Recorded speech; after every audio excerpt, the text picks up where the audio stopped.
অনেক মানুষ তো বিদায় হয়ে গেছে ইতিমধ্যে।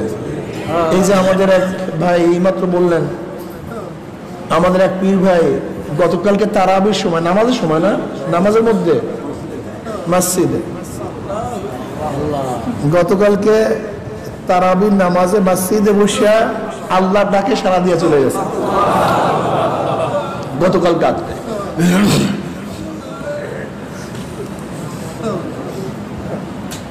এরকম বহুত ভাই দুনিয়া থেকে বিদায় হয়ে গেছেন অলরেডি। কেউ বিদায়ের পথে, কেউ অসুস্থ, কেউ হসপিটালে, কেউ রোজা রাখতে পারে নাই, কেউ রোজা রাখছে পরিবেশ পায় নাই, কেউ তো রোজা রাখছে প্রকাশও করতে পারে না। এরকম আছে অনেক কান্ট্রি, পাশ্চাত্য কান্ট্রির মধ্যে রোজাদারদের রোজা গোপন রাখতে হয়, প্রকাশ করতে পারে না। আল্লাহ যে কত নিয়ামতের মধ্যে রাখছেন, ইন তাউদ্দু নি'মাতাল্লাহি লা তুহসুহা, এর জন্য এগুলি স্মরণ করা উচিত, মাঝে মাঝে ভাবা উচিত আল্লাহ পাক আমাকে কোন নিয়ামত দান করছেন, কত নিয়ামত দান করছেন। সুম্মা লা তুসআলুন্না ইয়াওমাইযিন আনিন নাঈম, নিয়ামত সম্পর্কে প্রত্যেক নিয়ামত দাতা জিজ্ঞাসিত হবে। এইটা দিছে, এইটা দিছে, এইটা দিছে, কি করছো? হুঁশ থাকা চাই, খেয়াল রাখা চাই। আল্লাহ পাক হেদায়েতের নিয়ামত দান করছেন। আল্লাহ পাক হক তরিকা, এই হক তরিকায় আসার নিয়ামত দান করছেন। আল্লাহ ওনাদের সাথে বসার নিয়ামত দান করছেন। আপনি কোন দিকে তাকাবেন? যেটা নিয়ামত না, আপনি তাকান একদিকে। যেই মাওলাই কারিম দয়া করে মায়া করে আপনাকে আমাকে এতগুলি নিয়ামতে ভূষিত করেছেন, মনের থেকে অন্তর থেকে তার শুকরিয়া আদায় করার দরকার আছে কি নাই? তাহলে শুকরান সবাই বলে আলহামদুলিল্লাহ, মনের থেকে। খুব ভালো লাগে, আল্লাহ পছন্দ করে যে তুই আমার নিয়ামতের শুকরিয়া আদায় করবি, তো আমি নিয়ামত আরো বাড়ায় দেবো। লাইন শাকারতুম লাযীদান্নাকুম লাযীদান্নাকুম ওয়া লাইন কাফারতুম ইন্না আযাবি লাশাদীদ, যদি আমার শুকরিয়া আদায় করে আরো বাড়ায় দেব। মাশাআল্লাহ। এই যে ইবাদত করার শুকরিয়া যদি আদায় করতে পারেন, আল্লাহ পাক ইবাদত করার আরো মওকা মিলাই দেবেন। আল্লাহ পাক আরো মওকা মিলাই দেবেন ইবাদত করার। কাজে শুকরিয়া সবসময় থাকা চাই।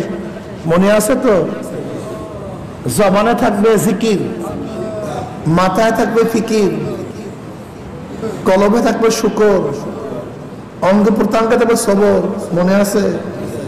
মাথায় বলে গেছে ফিকির, চিন্তা ভাবনা। আফালা তাতাফাক্কারুন আফালা তুবসিরুন, তোরা কি চিন্তা করছ না? আল্লাযীনা ইয়াযকুরুনাল্লাহা কিয়ামান ওয়া কুউদান ওয়া আলা যুনুবিহিম ওয়া ইয়াতাফাক্কারুনা ফি খালকিস সামাওয়াতি ওয়াল আরদ রব্বানা মা খালাকতা হাযা বাতিলান সুবহানাকা ফাকিনা আযাবান নার। এই ফিকির, আল্লাহ পাকের মাখলুক নিয়ে ফিকির, আল্লাহ পাকের আসমান জমিন মানুষ। অফি আনফুসিকুম আফালা তুবসিরুন, আমি তোর মধ্যেই আছি, তুই কি দেখো? আল্লাহু আকবার। ফিকির থাকা চাই, একজন মানুষের ফিকির থাকা চাই। আরে ভাই, ফিকির ছাড়া মানুষ হয় কিনা? যে ব্যক্তি ফিকির করে সেই তো দামি হয়, যে ব্যক্তি ফিকির করে না সে কি দামি হয়? ফিকির থাকা চাই মাথার মধ্যে, চিন্তা থাকা চাই। কিভাবে দিনের দাওয়াত দেওয়া যায়, কিভাবে মানুষকে নামাজি বানানো যায়, কিভাবে এই ঘুণি ধরা সমাজকে পরিবর্তন করা যায়, কিভাবে নিজের মধ্যে আমল বাড়ানো যায়, কিভাবে পরিবারের মধ্যে আরো বেশি নেককার বানানো যায়, নেক আমলের ব্যবস্থা করা যায়। এরকম ফিকির থাকতে হবে ভাই, ফিকির থাকা চাই। ফিকির করবেন, চিন্তা করবেন, হাঁটবেন, চলবেন, ফিকির করবেন। মাথায় ফিকির থাকবে, মাথায় চিন্তা থাকবে উম্মতকে নিয়ে, দুনিয়া নিয়ে। আমার নবী আলী সাল্লাল্লাহু আলাইহি ওয়াসাল্লাম এই উম্মতকে নিয়ে কত ফিকির করতেন, কত চিন্তা করতেন। আবু বকর রাদিয়াল্লাহু তাআলা বলেন, কদ শিবতা ইয়া নবী আল্লাহ, ইয়া রাসূল আল্লাহ, ইয়া নবী আল্লাহ, অল্প বয়সে আপনি বুড়া হয়ে গেছেন কেন? দাড়ি পেকে গেছে, চুল পেকে গেছে বলে। বলে শাইয়্যিবানি সূরাতুল ওয়াকিয়া আখওয়াতিহা। তিরমিজির মধ্যে রওয়ায়াত আছে, অন্যান্য রওয়ায়াতের মধ্যে আসছে যে সূরা ওয়াকিয়া এবং এই ধরনের সূরার মধ্যে আল্লাহ পাক যেইভাবে কিয়ামতের বয়ান করছেন, ওই কিয়ামতের বয়ানের চিন্তা চিন্তা, জাহান্নামের বয়ানের চিন্তা চিন্তা, আমি নবী বুড়া হয়ে গেছি। আরে মিয়া, নবী কি নিজের চিন্তায় বুড়া হয়েছে? গুফরা লাহু মা তাকাদ্দামা মিন যানবিহি ওয়া মা তাআখার, যার ফজিলত স্বরূপ আগিলা পিছলা সব মাফ, সে কি নিজের চিন্তায় বুড়া হয়েছেন নাকি? এই উম্মতের চিন্তায়। জনাব মুহাম্মদ রাসূলুল্লাহ সাল্লাল্লাহু আলাইহি ওয়াসাল্লাম এক রাত্র তো সারা রাত্র কাঁদছেন, এই আয়াত তেলাওয়াত করছেন, ইন তুআযিবহুম ফাইন্নাহুম ইবাদুক ওয়া ইন তাগফির লাহুম ফাইন্নাকা আনতাল আজিজুল হাকীম। মাওলা হে, ইন তুআযিবহুম ফাইন্নাহুম ইবাদুক, তুমি যদি তাদেরকে শাস্তি দাও, আযাব দাও, এই হক তোমার আছে। তুমি মাওলা, আমরা গোলাম, তুমি মালিক, আমরা তোমার অধীনস্থ, তুমি খালেক, আমরা মাখলুক, তুমি সমস্ত শক্তির আধার, আমরা কিছুই না, আমরা গুনাহগার, আমরা কিচ্ছু না। তুমি আমাদেরকে আযাব দিলে সেই অধিকার তোমার আছে, তোমাকে বাধা দেওয়ার ক্ষমতা কারোর নাই, জিজ্ঞাসা করার ক্ষমতা কারোর নাই। কিন্তু আযিবু ফাইন্নাহুম ইবাদুক, ওরা তোমার গোলাম, ওরা তোমারই গোলাম, যদি আযাব দাও অধিকার তোমার আছে। ওয়া ইন তাগফির লাহুম ফাইন্নাকা আনতাল আজিজুল আলীম, ফাইন্নাকা আনতাল আজিজুল হাকীম। আর যদি তুমি তাদেরকে মাফ করে দাও, ক্ষমা করে দাও, সেও তুমি স্বাধীন, এই ব্যাপারেও তুমি একেবারে স্বাধীন। তুমি যদি সবাইকে মাফ করে দাও, কৈফিয়ত দেয়া লাগবে না, কেউ তোমাকে প্রশ্ন করবে না, প্রশ্ন করার ক্ষমতা রাখে না। তুমি যেহেতু হাকিম, আজিজ, মহাপ্রজ্ঞাময়, অনেক জ্ঞানী, তুমি বিচারক, তুমি সর্বশ্রেষ্ঠ মালিক, তুমি তোমার গোলামকে দয়া করে বলো যা মাফ, যা ক্ষমা, এই ব্যাপারে তুমি স্বাধীন। এই আয়াত তেলাওয়াত করছেন আর সারা রাত্র কাঁদছেন। ইন তুআযিবু ফাইন্নাহুম ইবাদুক ওয়া ইন তাগফির লাহুম ফাইন্নাকা আনতাল আজিজুল হাকীম। ওমর ইবনে খাত্তাব রাদিয়াল্লাহু তাআলা আনহু এই আয়াত তেলাওয়াত করছেন, সারা রাত কাঁদছেন। ইন্নামা আশকু বাসি ওয়া হুজনি ইলাল্লাহ। ইউসুফ আলাইহিস সালাতু ওয়াস সালাম গৃহ বেদনায় তার বাবা ইয়াকুব আলাইহিস সালাতু ওয়াস সালাম বলছেন, আমার দুঃখ, আমার কষ্ট, আমার চিন্তা ভাবনা আমি সব আল্লাহর কাছে সমর্পণ করলাম। এই আয়াত তেলাওয়াত করছেন আর সারা রাত ওমর ইবনে খাত্তাব রাদিয়াল্লাহু তাআলা আনহু জার করে কাঁদছিলেন। ফিকির থাকা চাই। যাই হোক, আল্লাহ পাক রব্বুল আলামিন আপনাকে আমাকে ফিকিরের জায়গায় নিয়ে আসছেন, যেখানে মাথার মধ্যে ফিকির পয়দা হয়, যেখানে আল্লাহওয়ালাদের পরিবেশ আছে, যে আল্লাহ পাক রব্বুল আলামিন এদের সোহবাতে যেন আমাদেরকেও আল্লাহওয়ালা করে দেন। রমজান মাস খুব দামি মাস। এই মাসে আল্লাহ পাক রব্বুল আলামিন শয়তানদেরকে বন্দী করছেন, জাহান্নামের দরজা সব লক করে ফেলছেন, জান্নাতের দরজাগুলি উন্মুক্ত করছেন। আল্লাহ পাক প্রত্যেকটা নফলের পরিবর্তে ফরজের সওয়াব দিয়ে দিবেন, প্রত্যেকটা ফরজকে 70 দ্বারা গুণ করে দিবেন। এত ফজিলতের মাসে আল্লাহ পাক রব্বুল আলামিন আপনাকে আমাকে তরবিয়াতে বসার তৌফিক দান করছেন। জনাব মুহাম্মদ রাসূলুল্লাহ সাল্লাল্লাহু আলাইহি ওয়াসাল্লামের সাহাবীগণ জনাব মুহাম্মদ রাসূলুল্লাহ সাল্লাল্লাহু আলাইহি ওয়াসাল্লামের সাহবাতে কোন পর্যায়ে পৌঁছছেন এবং আমার নবীকে কি পরিমাণে মুহাব্বত করতেন, কি পরিমাণে ভালোবাসতেন, আপনি চিন্তা করতে পারছেন? ইন কুনতুম তুহিব্বুনাল্লাহ ফাত্তাবিউনি ইউহিব্বুকুমুল্লাহ। আমার নবীকে সাহাবায়ে কেরাম রিদওয়ানুল্লাহি তাআলা আলাইহিম আজমাইন কি যে মুহাব্বত করতেন, কি যে ভালোবাসতেন, যে চিন্তা করা যায় না। আবু বকর সিদ্দিক রাদিয়াল্লাহু তাআলা আনহু যখন মুসলমানের সংখ্যা 39 পূর্ণ হতে আরো একজন বাকি, তৎকালীন সময় পর্যন্ত ঈমানকে গোপন রাখার হুকুম ছিল, প্রকাশ করা যাবে না, প্রকাশ করা যাবে না। কিন্তু ঈমানের তাকাজা প্রকাশ করা, আগুন তো গোপনে থাকতে পারে না, প্রকাশিত হয়ে যায়। কিন্তু নির্যাতন, অত্যাচার, অবিচারের কারণে জনাব মুহাম্মদ রাসূলুল্লাহ সাল্লাল্লাহু আলাইহি ওয়াসাল্লাম ঈমানকে সব সময় প্রকাশ করার জন্য নিষেধ করছেন। চুপচাপ থাকো, কাউকে জানাও না, নির্যাতিত হবা। যখন মুসলমানের সংখ্যা 40 পূর্ণ হয় না, একজন বাকি, আবু বকর সিদ্দিক রাদিয়াল্লাহু তাআলা জনাব মুহাম্মদ রাসূলুল্লাহ সাল্লাল্লাহু আলাইহি ওয়াসাল্লামের কাছে ইজাজত তলব করলেন, চাইলেন, ইয়া নবী আল্লাহ, একটু প্রকাশ্যে দাওয়াত দেওয়ার অনুমতি দেন। নবী আলাইহিস সালাতু ওয়াস সালাম দিতে চাইলেন না, না না এখন না। আবারও বারবার অনুমতি চাওয়ার কারণে জনাব মুহাম্মদ রাসূলুল্লাহ সাল্লাল্লাহু আলাইহি ওয়াসাল্লাম ইজাজত দিলেন। আবু বকর সিদ্দিক রাদিয়াল্লাহু তাআলা হেরেমের মধ্যে গিয়ে খুতবা দেওয়া শুরু করছেন, বয়ান করা শুরু করছেন।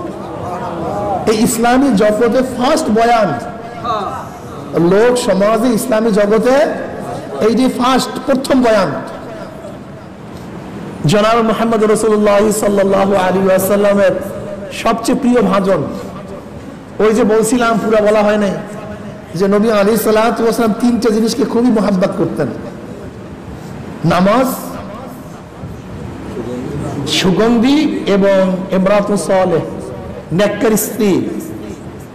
জনাব মুহাম্মদ রাসূলুল্লাহ সাল্লাল্লাহু আলাইহি ওয়াসাল্লাম প্রশ্ন করলেন, তোমাদের মধ্যে দুনিয়ার মধ্যে কি মুহাব্বত?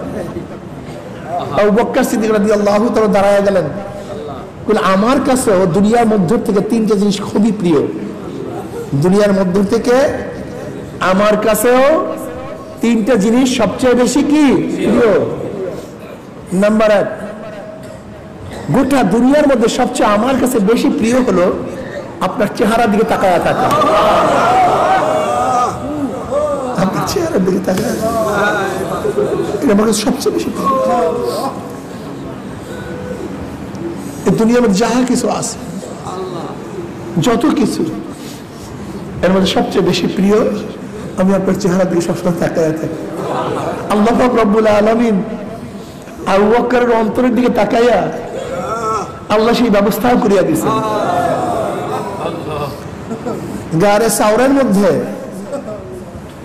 জনাব মুহাম্মদ রাসূলুল্লাহ সাল্লাল্লাহু আলাইহি ওয়াসাল্লাম আবু বকর সিদ্দিক রাদিয়াল্লাহু তাআলা আনহুর কোলের উপরে শোয়া ছিলেন, চেহারাটা উপরের দিকে ছিল, আর আবু বকর মজা মারিয়া একা একা চেহারা দেখছেন, আর কেউ না, একা তন্হাই, একা একা মজা মারিয়া সেই চেহারার দিকে তাকাইয়া ছিলেন আর চেহারা দেখতেছিলেন। যেরকম তার কাছে গোটা দুনিয়ার মধ্যে নবী আলাইহিস সালাতু ওয়াস সালামের চেহারার দিকে তাকানো সবচেয়ে বেশি প্রিয়, আল্লাহ পাক রব্বুল আলামিন সেই প্রিয় জিনিসকে বাস্তবায়ন করার জন্য সেই ব্যবস্থা করে দিয়েছে। কারণ ওলিরা যদি আল্লাহর কাছে কিছু চায়, আল্লাহ দিয়ে দেন। কি কথা ঠিক না? আবু বকর সিদ্দিক রাদিয়াল্লাহু তাআলা ফরমান, আমার কাছে আরেকটা জিনিস বেশি প্রিয়। সেটা কি? বলে, আপনার হুকুম অনুযায়ী আমার যত সম্পত্তি আছে সব আল্লাহর রাস্তায় বিলিয়ে দাও, এইটা আমার কাছে সবচেয়ে বেশি প্রিয়। আপনি হুকুম দেন সবকিছু আল্লাহর রাস্তায় দিয়ে দেন, এটা আমার কাছে সবচেয়ে বেশি প্রিয়। আপনারা দেখেন না তবুকের যুদ্ধে নবী আলী সাল্লাল্লাহু আলাইহি ওয়াসাল্লাম আহ্বান করছেন, দান করো, তাওয়াউন করো। ওসমান রাদিয়াল্লাহু তাআলা আনহু মালের 3 ভাগের 1 ভাগ নিয়ে আসছেন, বিশাল স্তূপ। ওমর ইবনে খাত্তাব রাদিয়াল্লাহু তাআলা অর্ধেক নিয়ে আসছেন, বিশাল স্তূপ। আর আবু বকর সিদ্দিক রাদিয়াল্লাহু তাআলা ছোট গাঁঠে নিয়ে আসছেন। ওমর ইবনে খাত্তাব রাদিয়াল্লাহু তাআলা চিন্তা করলেন, আজকে আবু বকর আমার সাথে নেকের প্রতিযোগিতায় পারবে না, আজকে আমি জিতবো, আমার মাল অনেক বেশি। এবার নবী আলাইহিস সালাতু ওয়াস সালাম সবার কাছে জিজ্ঞাসা করেন, তুমি কি নিয়ে আসছো? বলে, ইয়া নবী আল্লাহ, আমি এইটা নিয়ে আসছি। তুমি কি নিয়ে আসছো? আমি এইটা নিয়ে আসছি। বলে, আবু বকর তুমি কি নিয়ে আসছো? বলে, ঘরের মধ্যে যাহা কিছু আছে নুনের বাটিটাও নিয়ে আসছো। বলে, ঘরে কি রাখছো? বলে, আল্লাহ আল্লাহ রাসূলকে রাইখে আসছি। কিছু নেই। আপনার আদেশ অনুযায়ী সব কিছু আল্লাহর রাস্তায় দান করা আমার কাছে সবচেয়ে বেশি প্রিয়।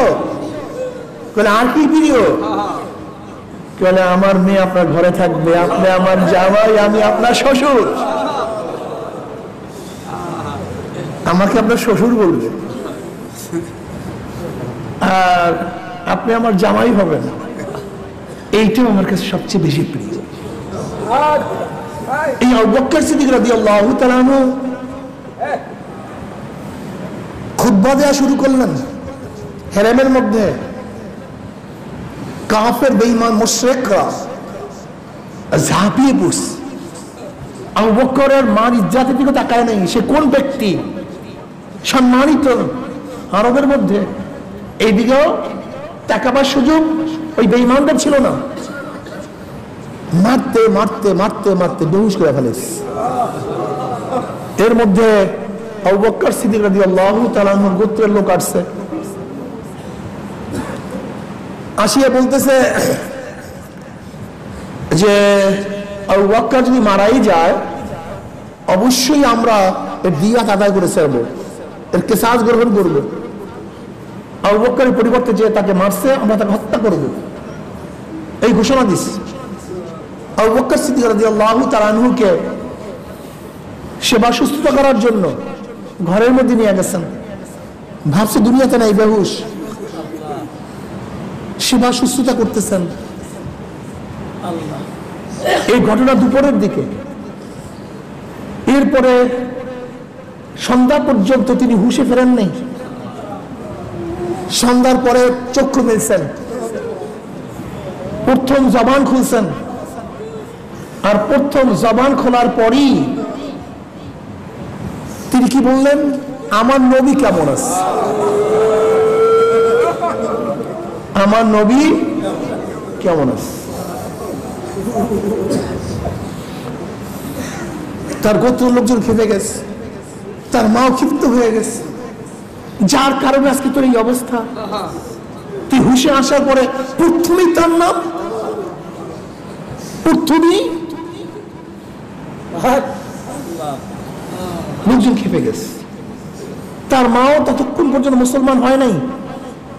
সে ব্যক্তি যার সৌভাগ্যে আমার ছেলের এই অবস্থা, যার সাথিত্ব গ্রহণ করার কারণে আমার এত দামি ছেলে, সম্মানিত ছেলে, যাকে সবাই শ্রদ্ধা করত, সম্মান করত, সে মৃত্যু সজ্জা সজ্জিত অবস্থায়, আর প্রথম হুঁশে আসার পরই সেই ব্যক্তির নাম।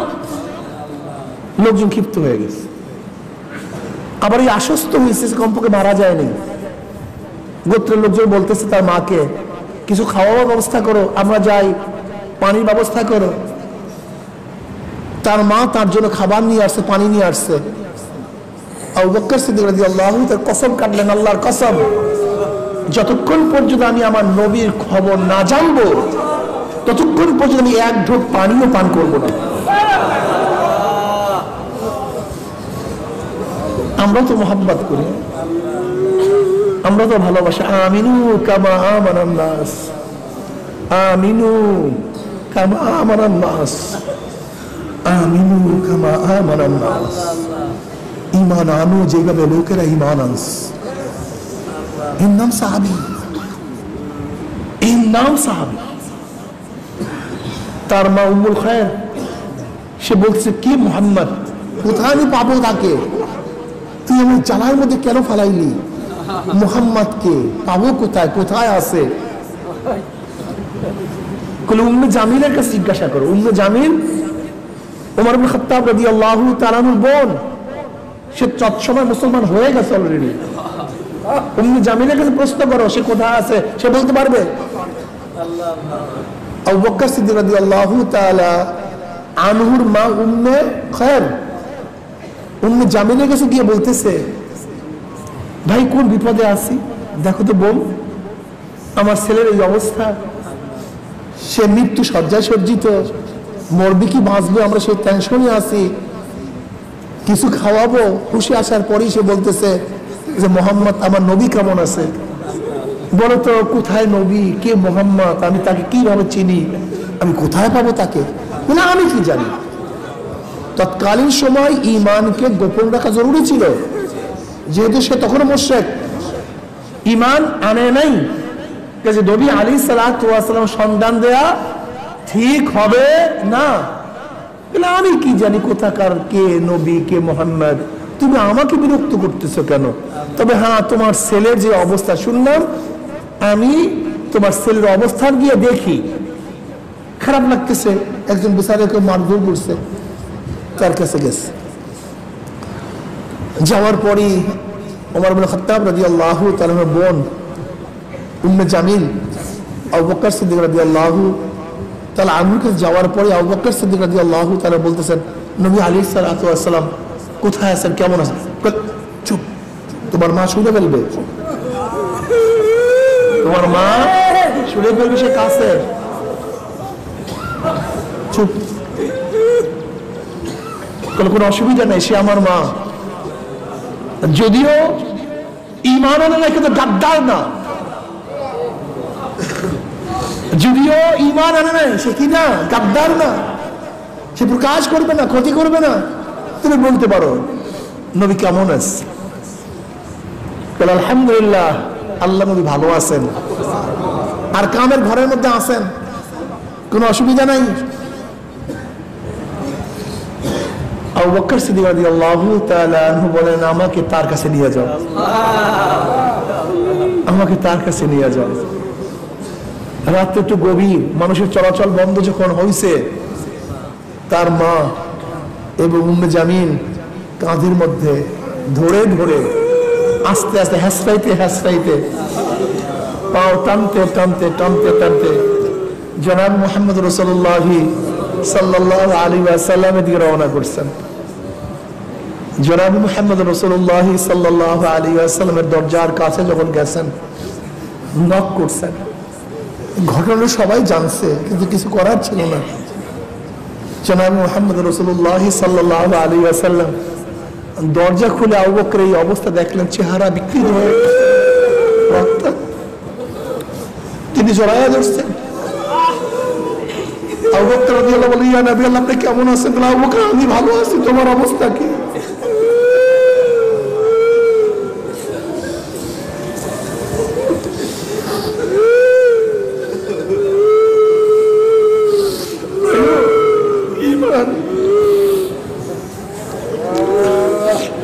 আসলে সাহাবায়ে কেরাম রিদওয়ানুল্লাহি তাআলা আজমাইনদের আলোচনা করলে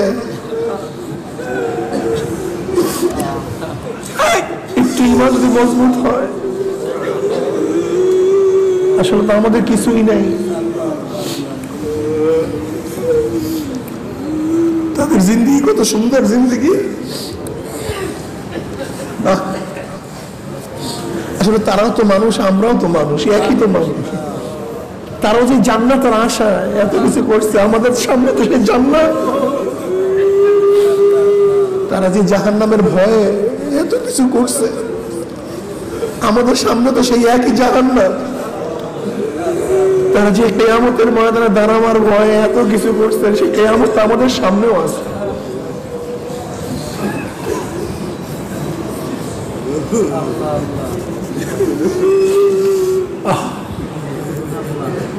যে মোহাম্মত করতেন আল্লাহ নবীকে, কি যে মোহাম্মত করতেন, কি যে ভালোবাসতেন।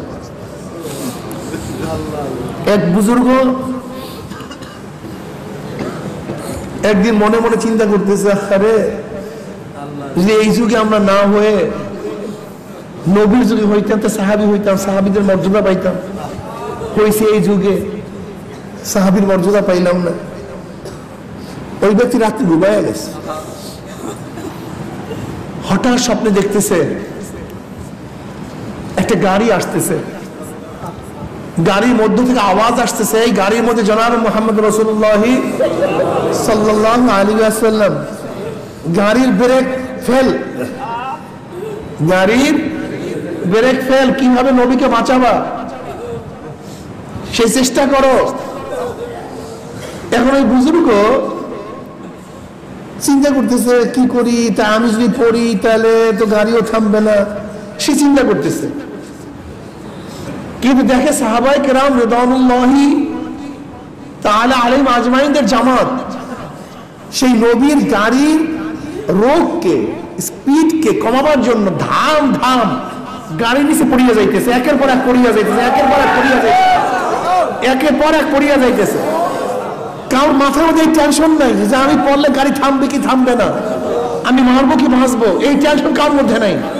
সে দেখতেছে একের পর এক, একের পর এক, একের পর এক পড়তে পড়তে লাশের যখন স্তূপ হয়ে গেছে, গাড়ি আসতে থেমে গেছে। তখন ওই বুজুর্গ ওইটা চিন্তা করতেছে, আল্লাহ তুমি মাফ করো, সাহাবাদের যুগে যদি আমরা পয়দা হইতাম হয়তো আমি ঈমান নসিব হইতো না আমার, কিন্তু আল্লাহ পাক তো কমপক্ষে এখন ঈমান নসিব করছে।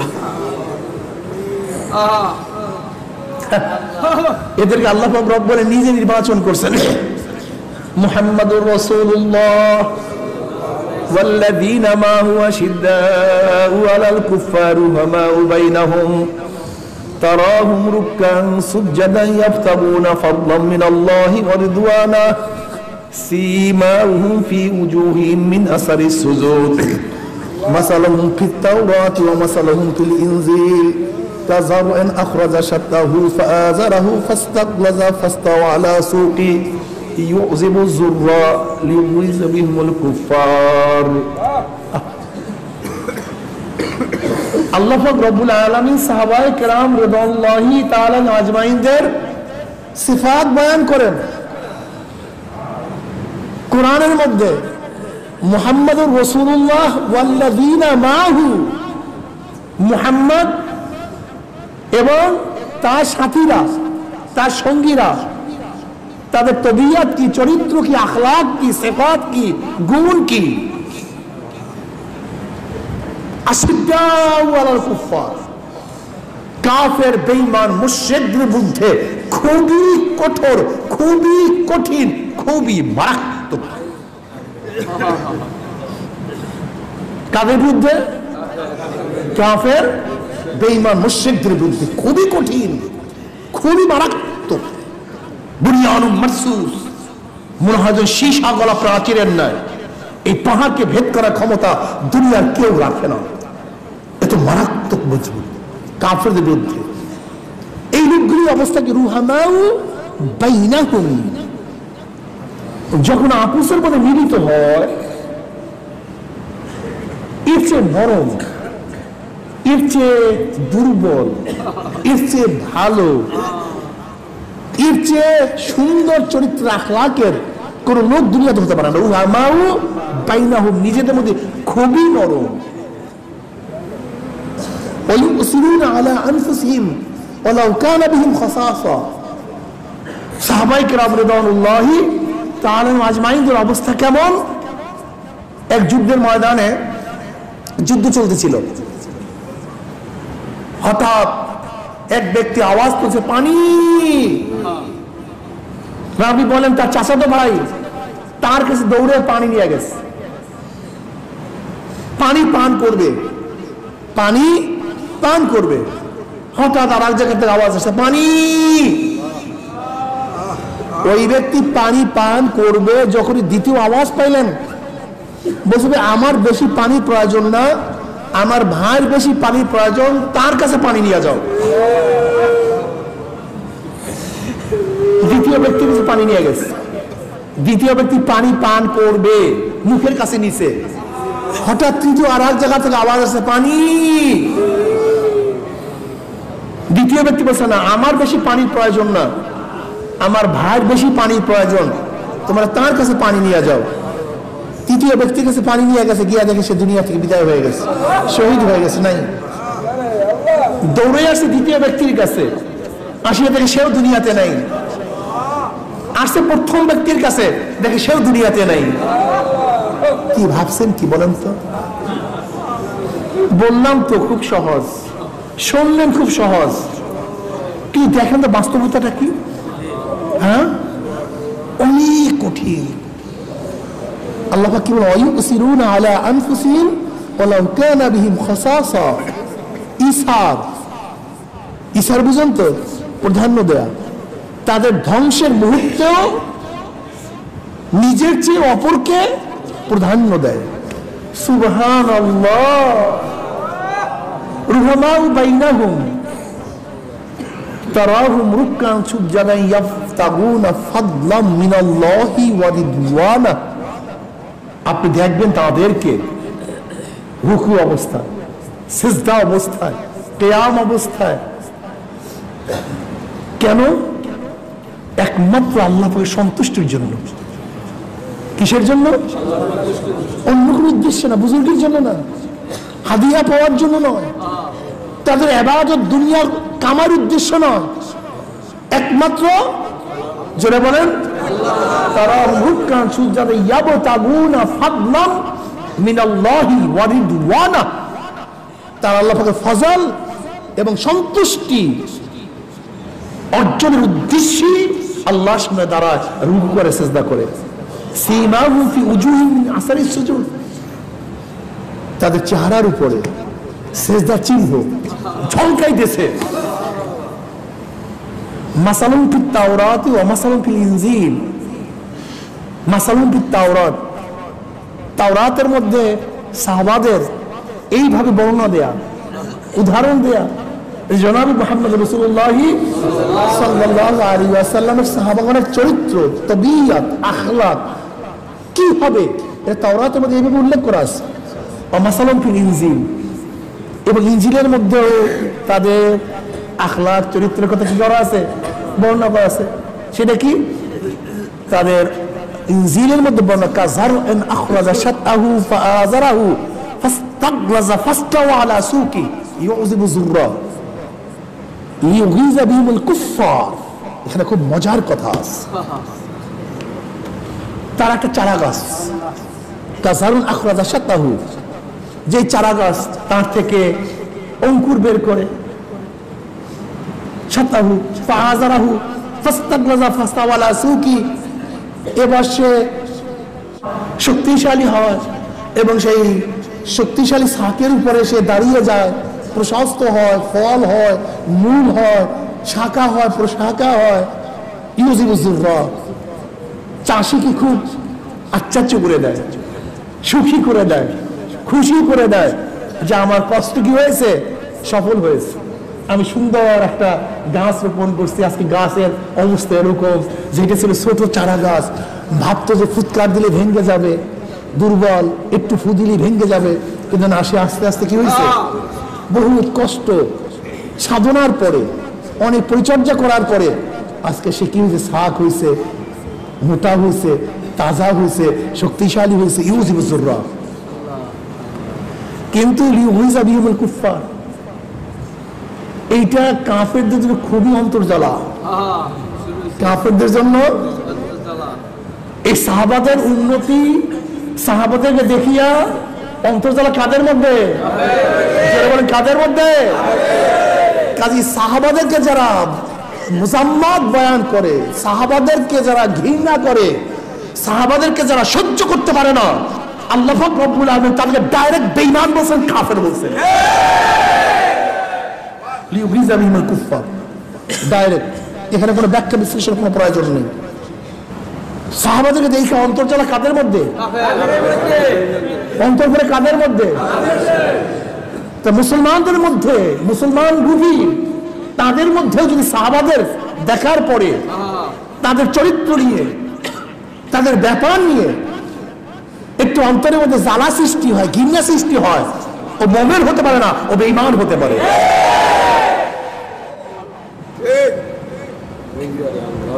আমি কথাটা বুঝাতে পারছি? এর জন্য খুব সতর্ক থাকি, খুব বসে থাকি।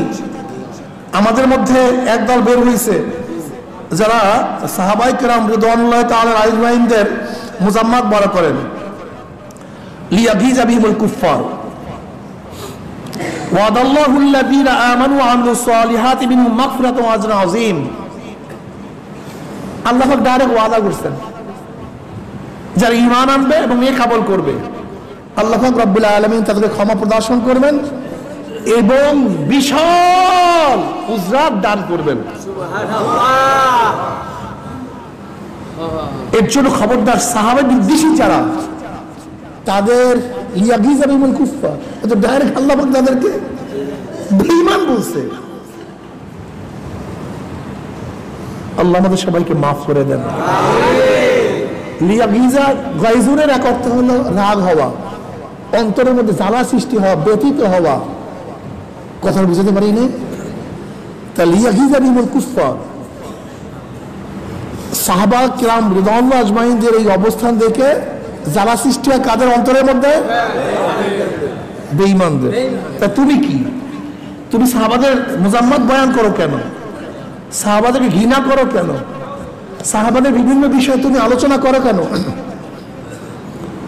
আল্লাহ আমাদের সবাইকে মাফ করে দেন। আমিন। ইতিহাস বলছে, ইতিহাস বলছে ইতিহাস সত্য।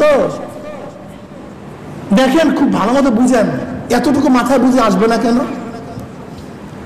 বর্তমান জমানায় 71 সনের বহুত লোক জীবিত আছে নাকি? 71 সনের বহুত লোক, বহুত লোক, এক দুইজন না, বহুত লোক জীবিত।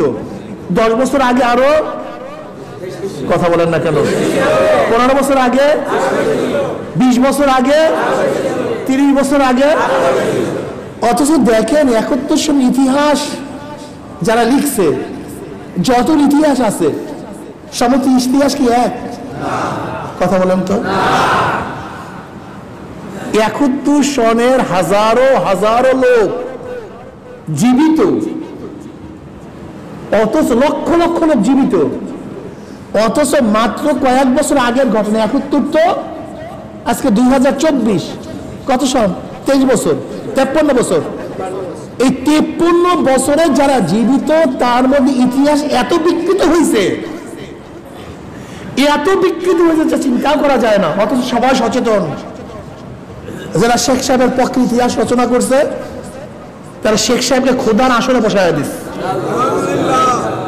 আবার যারা শেখ সাহেবকে পছন্দ করেন না, তারা বলছে সে তো মুক্তিযোদ্ধাই ছিলেন না, সে তো যুদ্ধই করেন নাই, সে তো যুদ্ধের কালে এখানে ছিলেনই না, তার পরিবারের কেউ যুদ্ধের মধ্যেই ছিল না, তার পরিবারের কেউ তো যুদ্ধ করে নাই। এমনকি যারা প্রাইম মিনিস্টার, অনেক মহিলাও তো মুক্তিযোদ্ধা ছিলেন, তারা তখন কোথায় ছিল? কি কথা বলেন না কেন? 71 ইতিহাস। যারা শেখ সাহেবের পক্ষের লোক, তাদের ইতিহাসের ধারা এক ধরনের, যারা বিপক্ষের লোক তাদের ধারা, আবার যারা কোন পক্ষের না, তাদের ইতিহাসের ধারা। দেখেন, মাত্র 53 বছরের হাজারো লক্ষ লক্ষ মানুষ জীবিত থাকাকালীন যদি ইতিহাসের মধ্যে এত বিকৃত করতে পারে, তাই 1400-1500 বছর আগের ঘটনা। হযরত মুআবিয়া রাদিয়াল্লাহু তাআলা ইন্তেকাল করেন 60 হিজরিতে। কত হিজরিতে? 60 হিজরিতে। আপনি বুঝেন এখন থেকে কত আগে? তৎকালীন সময় জঙ্গে সিফিন, জঙ্গে জামাল, তৎকালীন সময়ের সেই যুদ্ধগুলি নিয়ে আমরা যেইভাবে কথাবার্তা, যেইভাবে শুরু করেছি, এতে ঈমান থাকবে না, ঈমান হারা হয়ে যাবে। আশ্চর্য হয়ে যায়। অথচ আমি আগেই বলেছি, আমার বাবা ঘুমের মধ্যে আছেন, অসতর্ক অবস্থায় কাপড় উপরে উঠতেই পারে। আমরা কোন সাহাবাদেরকে মাসুম বলি না, আহলুস সুন্নাত ওয়াল জামাতের কেউ সাহাবাদেরকে মাসুম বলেন না, মাহফুজ বলেন। মাহফুজ এবং মাসুমের পার্থক্য কি? আমি বাংলা উদাহরণ দেই। মাহফুজ এবং মাসুমের মধ্যে পার্থক্য কি? মাসুম যাদের শরীরে জামাত কাপড়ে কালি লাগে নাই, আর মাহফুজ কালি লাগতে পারে কিন্তু সাফ পরিষ্কার ক্লিয়ার। কথাটা বুঝতে পারিনি? ওয়াদাল্লাহুল্লাযীনা আমানু ওয়া আমিলুস সালিহাতি মিনকুম লাহুম মাগফিরাতুন ওয়া আজরুন আযীম। আল্লাহ পাক রব্বুল আলামিন তাদেরকে বাস মাফ করে দিয়েছেন, ক্ষমা করে দিয়েছেন, তাদেরকে আল্লাহ পাক জান্নাতের ঘোষণা দিয়ে দিয়েছেন। ডাইরেক্ট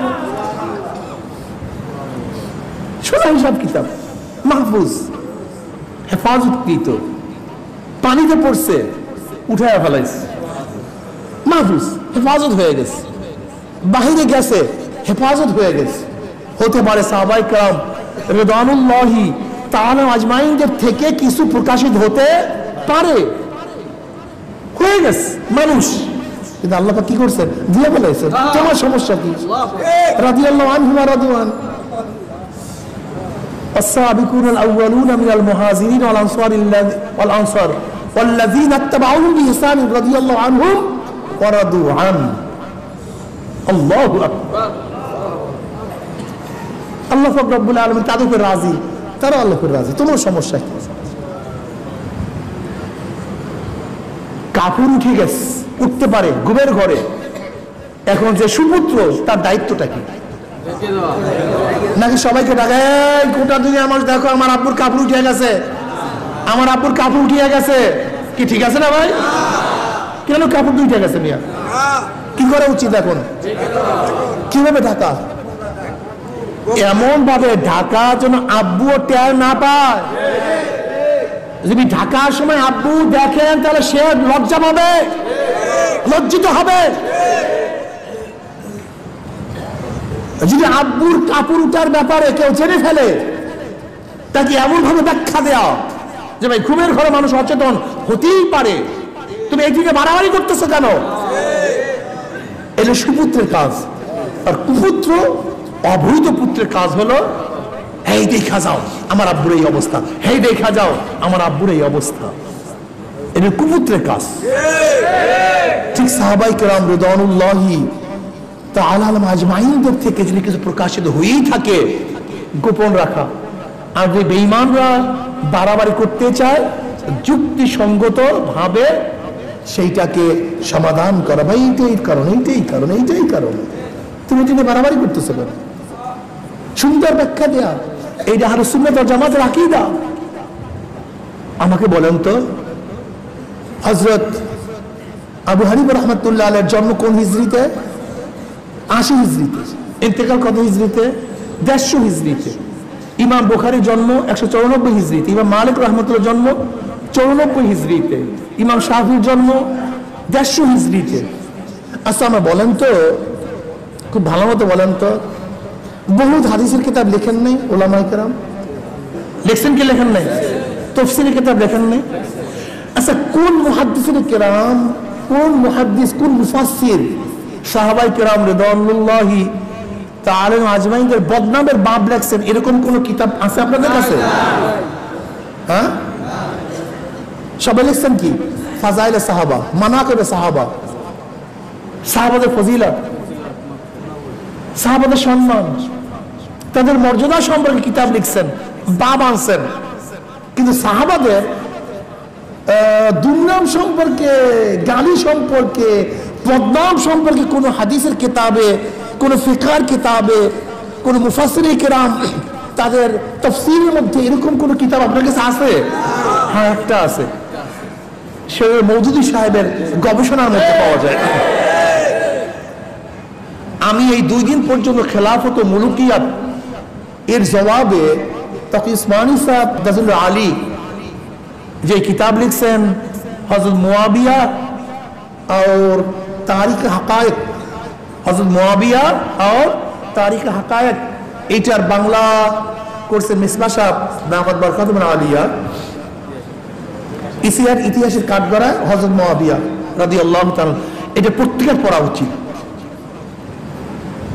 আমি আবার নতুন ভাবে এই 2 দিন এটা শেষ করলাম, একেবারে শেষ করছি, ফার্স্ট টু লাস্ট। আপনাদের পড়া উচিত, প্রত্যেকের পড়া উচিত।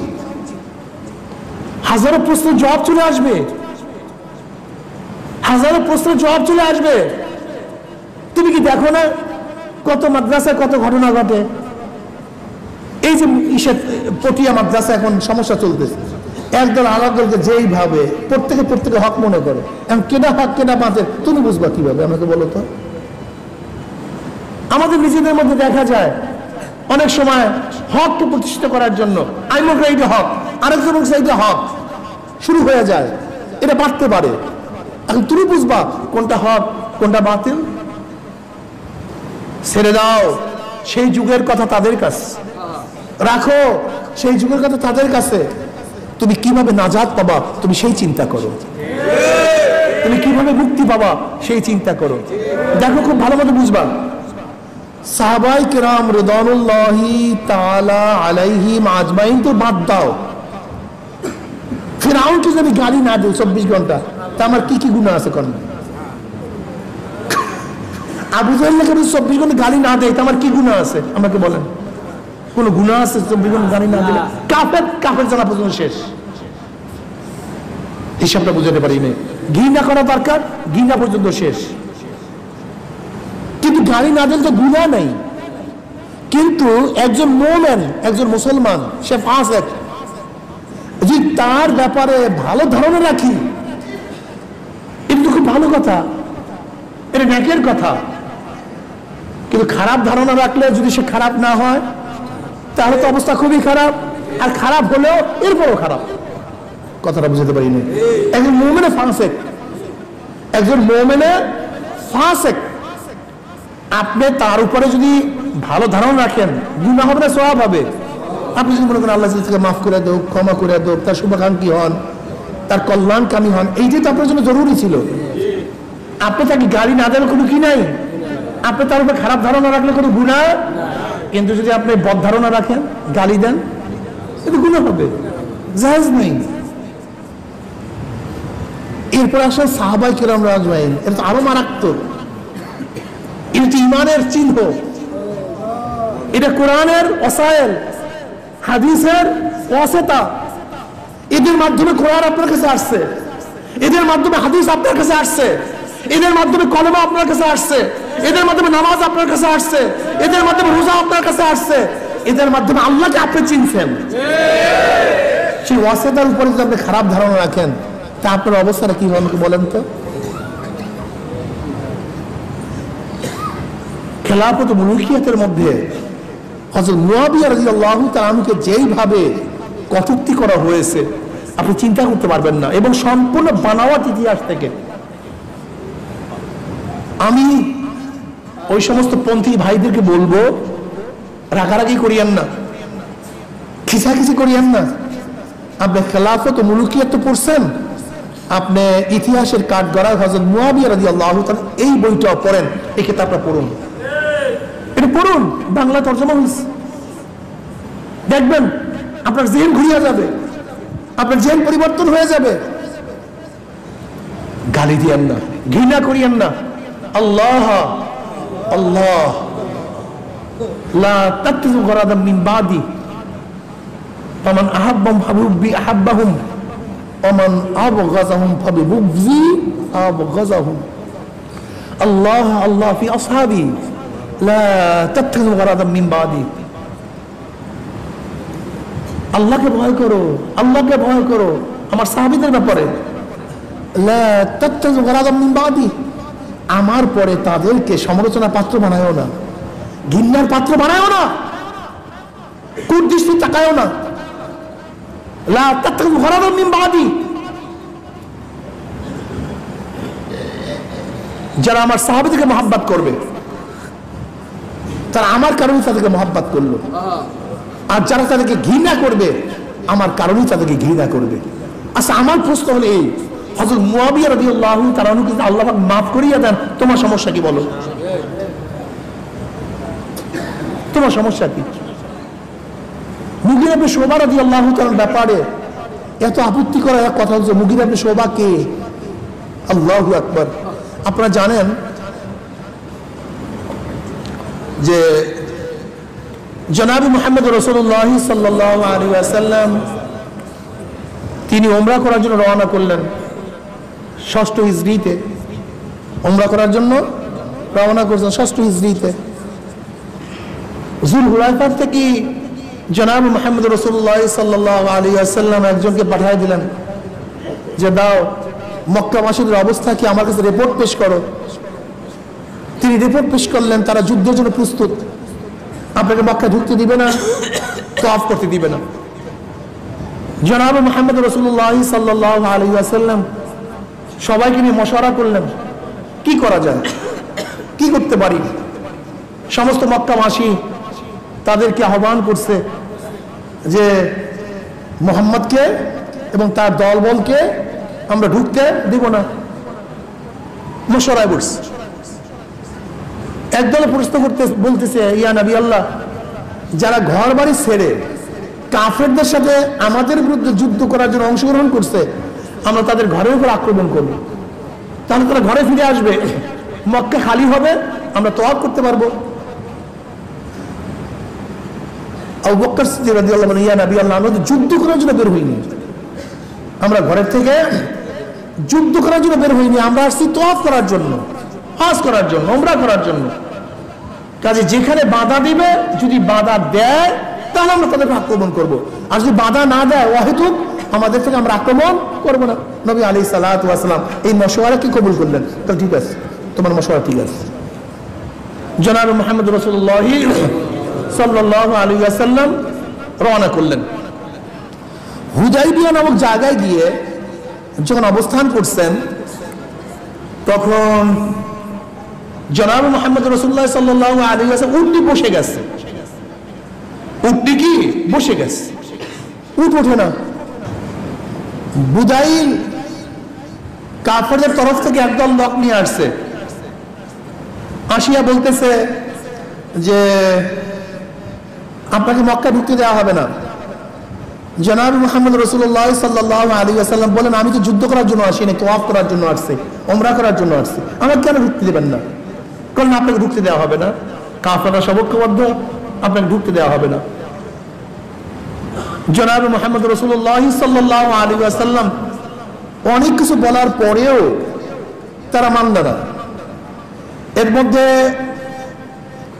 উরওয়া ইবনে মাসউদ সাকাফি পরবর্তী মুসলমান হয়ে গেছে। উরওয়া ইবনে মাসউদ সাকাফি তিনি কাফেরদের তরফ থেকে আসছেন।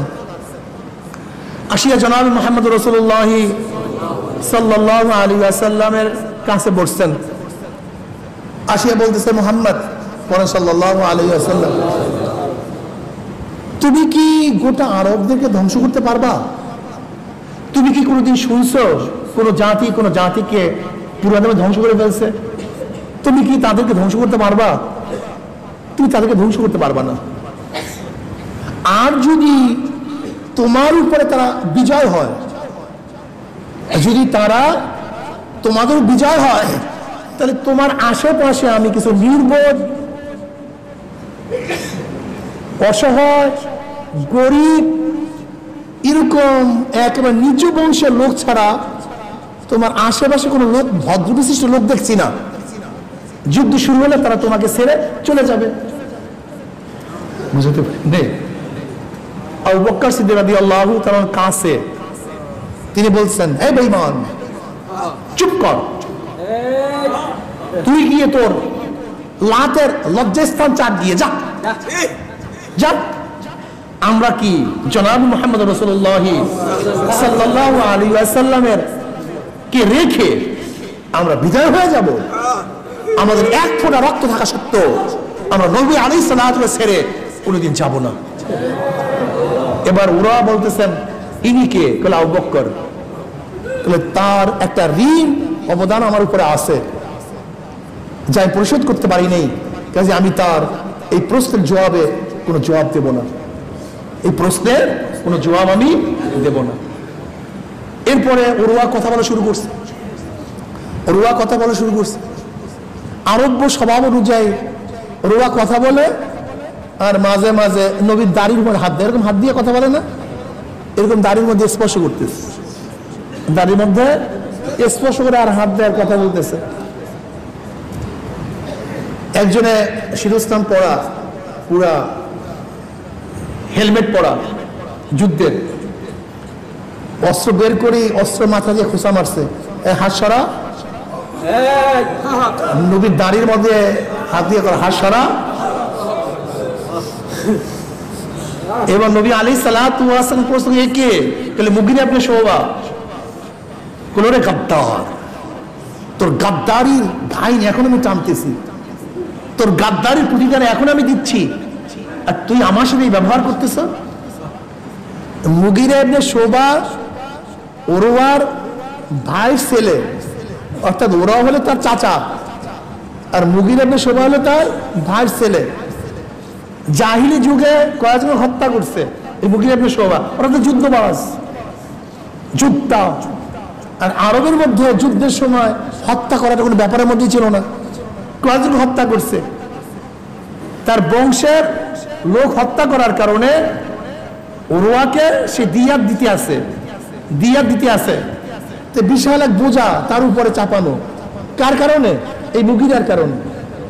এই মুগিরা রাদিয়াল্লাহু তাআলা আনহু জনাব মুহাম্মদ রাসূলুল্লাহ সাল্লাল্লাহু আলাইহি ওয়াসাল্লাম এত বেশি মহব্বত করতেন, এত বেশি ভালোবাসতেন যে নবী আলাইহিস সালাতু ওয়াস সালামের মুখের মধ্যে দাড়িতে হাত লাগাইতেছে, এটা সহ্য করতে পারেন নাই।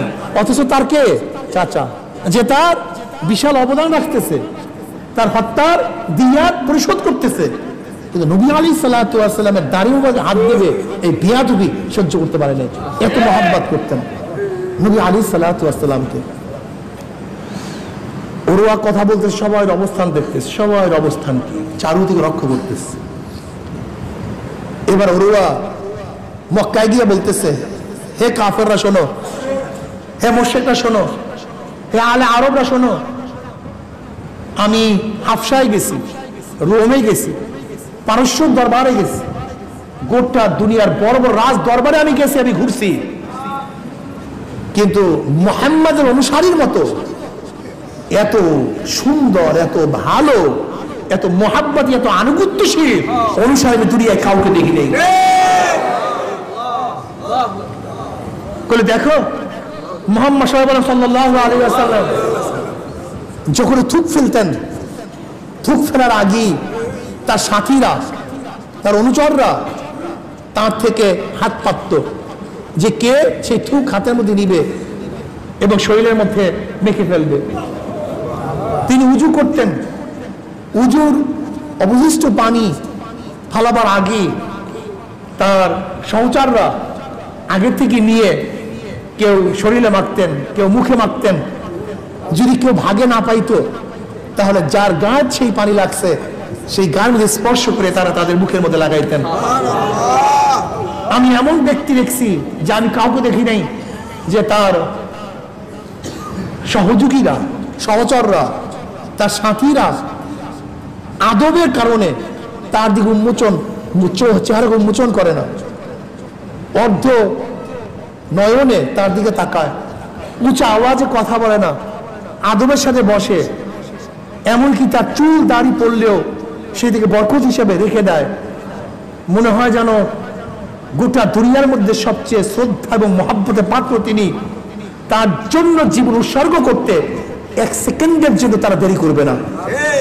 সে যদি ইশারা করে জীবনকে উৎসর্গ করার আগ পর্যন্ত তার হুকুম থেকে তারা পিছপা হবে না। ওরওয়ার এই রিপোর্টে ভয় পেয়ে গেছে যে এদের সাথে যুদ্ধ করা খুবই কঠিন। ওদিকে ওসমান রাদিয়াল্লাহু তাআলা আনহুকে জনাবে মুহাম্মদ রাসূলুল্লাহ সাল্লাল্লাহু আলাইহি ওয়াসাল্লাম করার জন্য আগেই মক্কায় পাঠাইছেন। ওসমান রাদিয়াল্লাহু তাআলা আনহু যাওয়ার পরে আমান দেওয়া হয়েছে, তিনি ঘুরতেছিলেন। এদিকে সাহাবারা মনে করছে ওসমান গেছে, সে মজা মারিয়া তোয়াফ করবে। নবী আলাইহিস সালাতু ওয়াস সালাম বললেন, ওসমান আমাকে রেখে সে তোয়াফ করতে পারে না, সে তোয়াফ করতে পারে না। ওসমান রাদিয়াল্লাহু তাআলা আনহুকে কাফেররা প্রস্তাব দিছে, তুমি যাও, যাওয়ার আগে কাবাশের তোয়াফ করো।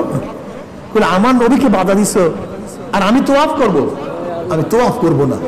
এতে কাফেররা ক্ষিপ্ত হয়ে তাকে বন্দী করে ফেলছে। ওদিকে খবর হয়ে গেছে ওসমানকে হত্যা করা হয়েছে।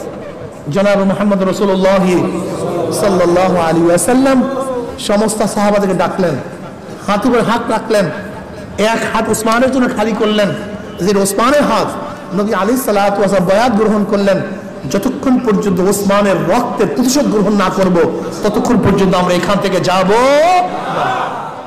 এটা বলে বয়াতের দোয়ান, বয়াতের তাহতে সাজারা। কথা বুঝাতে পারিনি? সাহাবায়ে কেরাম রিদওয়ানুল্লাহি তাআলা আলাইহিম আজমাইন নবীকে কি মুহাব্বত করতেন, কি ভালোবাসতেন। আর আজকে আপনার আমার অবস্থা দেখেন, আজকে তো সুন্নাত আদায় করতে পারি না। মান আহাব্বা সুন্নতি ফাকাদ আহাব্বানি ওয়া মান আহাব্বানি কানা মাই ফিল জান্নাহ।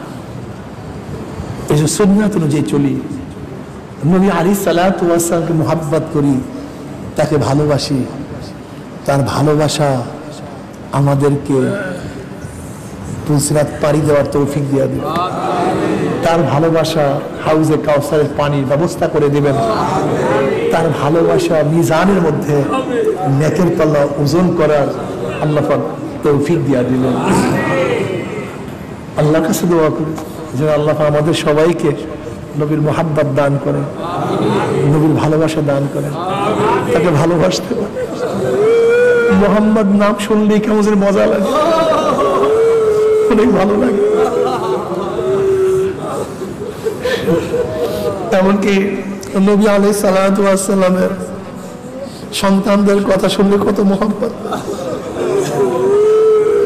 কি যে ভালো লাগে। আম্মা জান নবী আলাইহিস সালাতু স্ত্রীদের নাম শুনলে ভালো লাগে, মনের থেকে কেমন যেন মজা লাগে।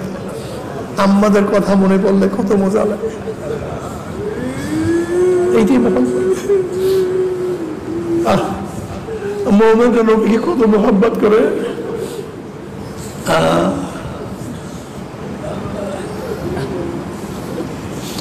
মালিক রাদিয়াল্লাহু মালিক রাহমাতুল্লাহ আলাইহি, ইমাম মালিক রাহমাতুল্লাহ আলাইহি মদিনা থেকে বের হইতেন না সহজে। মদিনা থেকে বলে কেন বের হন না? বলে যেই জমিনে আমার নবী, এই জমিনে আমি মৃত্যুবরণ করতে চাই। যদি বের হয়ে যায়, যদি আমার মৃত্যু এখানে না হয়, আরে কি মোহাম্মত করতে।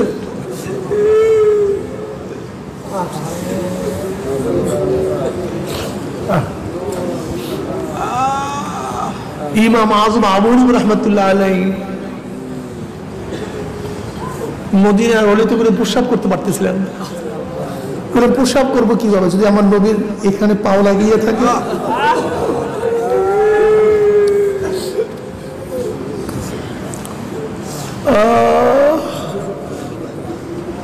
হযরত হাজী ইমদাদুল্লাহ মুহাজির বক্কি রহমাতুল্লাহ আলাইহি যখন দূরের থেকে সবুজ গম্বুজটা দেখস, অমনি হাঁটু গাড়িয়া বসিয়া গেছে, জুতা খুলিয়া ফেলেছে। বলে যে জমিনে আমার নবী পার হয়েছে, সেই জমিনের মধ্যে আমি পাও দিয়ে কিভাবে পাড়া দেব? আরে মুহাব্বত। এদেরকে নবীর দুশমন বলে, বেঈমান। রশিদ আহমদ গঙ্গুই রহমতুল্লাহ আলাইহি নবী আলাইহিস সালাতু ওয়াস সালামের একটা সুন্নতে খেলাফ করতেন না, অথচ এদেরকে নবীর দুশমন মনে করে।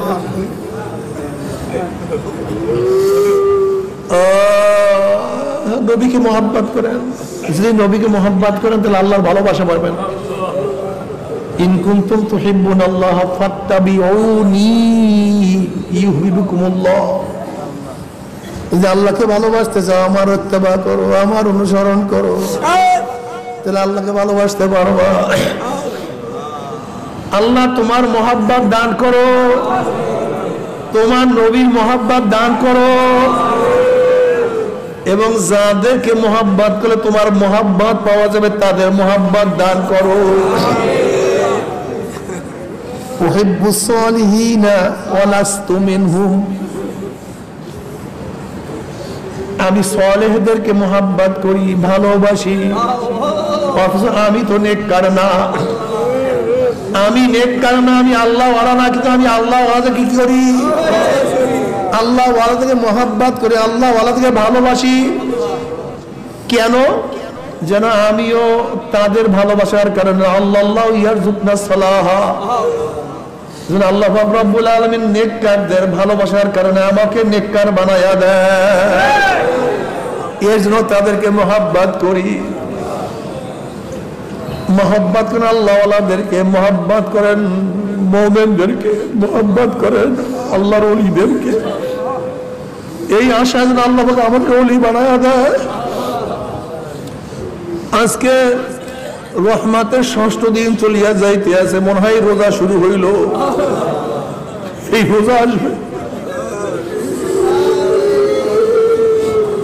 আমরা দোয়া করতেছিলাম আল্লাহুম্মা বারিক লানা রজব ওয়া শাবান ওয়া বাল্লিগনা রমাদান। এই দোয়া করতেছিলাম, এই দোয়া করতেছিলাম, অথচ রোজা চলে আসলাম, আবার রোজার 6 দিন চলিয়া গেল। কি যে হয়ে যাইতে আছে।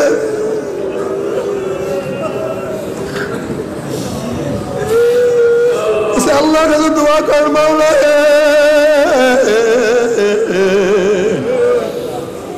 রহমত নাযিল করো,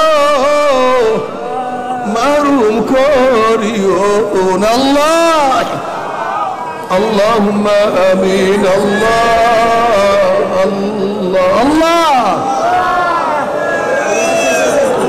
আল্লাহ রহমত নাযিল করেন, আল্লাহ রহমত নাযিল, মাওলা রহমত নাযিল করেন না।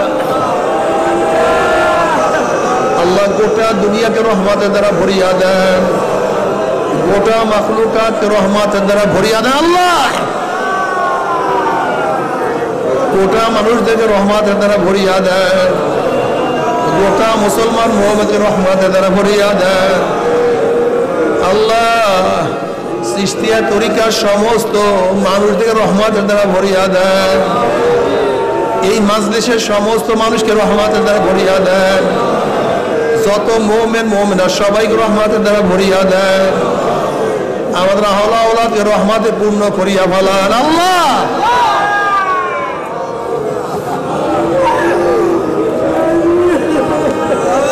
আল্লাহ গুনাহ খাতা মাফ করিয়া দেন, আল্লাহ গুনাহ খাতা ক্ষমা করিয়া দেন, আল্লাহ গুনাহ খাতা মাফ করিয়া দেন, গুনাহ থেকে বাঁচিয়া থাকার তৌফিক দিয়া দেন আল্লাহ। গুনাহ থেকে বাঁচিয়া থাকার তৌফিক দিয়া দেন আল্লাহ। গুনাহ যা করছি মাফ করিয়া দেন আল্লাহ, গুনাহ খাতা মাফ করিয়া দেন, গুনাহ থেকে বাঁচিয়া থাকার তৌফিক দিয়া দেন আল্লাহ। আল্লাহ গোটা দুনিয়ার মানুষকে হেদায়েত দিয়া দেন আল্লাহ। যাদের কপালে হেদায়েত নাই ওদেরকে আপনি ধ্বংস করে দেন। ইসলাম মুসলমানকে হেফাজত করেন আল্লাহ। আল্লাহ আমরা যারা হাত তুললাম, আমাদের বাপ মা দাদা দাদু নানা নানি স্ত্রী পুত্র পরিজন ওস্তাদ সাহেব আত্মীয় স্বজন যার যে কবরে শুয়ে সবার কবরে আযাবকে মাফ করে দেন আল্লাহ। খাস করে আমাদের শায়েখ ও মুর্শিদের কবরকে জান্নাতের বাগিচা বানায় দেন, মায়ের কবরে জান্নাতের বাগিচা বানায় দেন, দাদা দাদার কবরকে জান্নাতের বাগিচা বানায় দেন। আমার মাশায়েখদের মাকামকে জান্নাতে বুলন্দ করে দেন। আমাদের আহলে আওলাদ আমরা খাস গোলাম বান্দী হিসেবে কবুল করে নেন। রব্বিরহামহুমা কামা রাব্বায়ানি সগীরা। ওয়াসাল্লাল্লাহু তাআলা আলা খায়রি খালকি মুহাম্মদ ওয়া আলিহি ওয়া আসহাবিহি ওয়া আজওয়াজিহি ওয়া তাবাইহি আজমাইন। ওয়ারহামনা মা'হুম বিরহমাতিকা ইয়া আরহামার